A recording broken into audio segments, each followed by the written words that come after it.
these are the reasons why Leos suck at relationships. So the first reason why Leos suck in relationships is because they might be interested in you only for the grand romantic story or experience.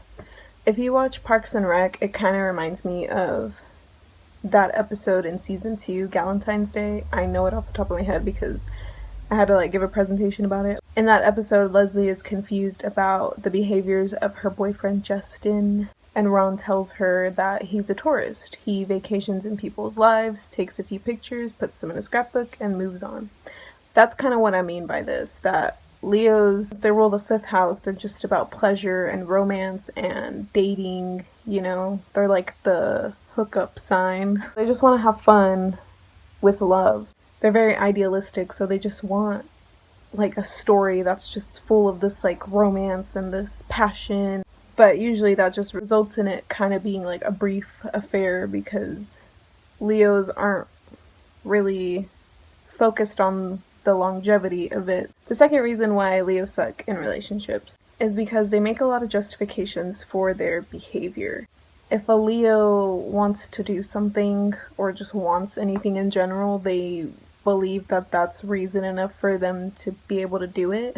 They kind of have this infantile quality that is very self-entitled. So they make a lot of these justifications for why they acted the way that they did or why they did something, especially if it's to say to their partner, you did this to me, so it's okay that I did this back, or I also did this, or I did this as a result of what you did to me or what you did in general. So that's especially when they'll make a lot of justifications for the things that they do.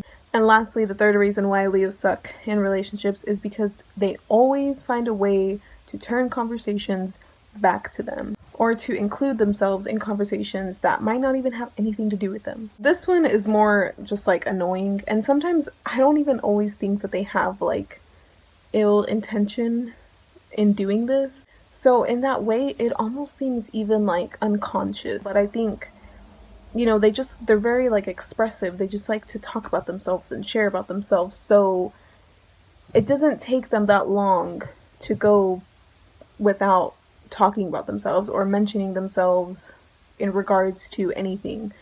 So it can just be especially annoying for their partners if they really want them to just give them attention, for once.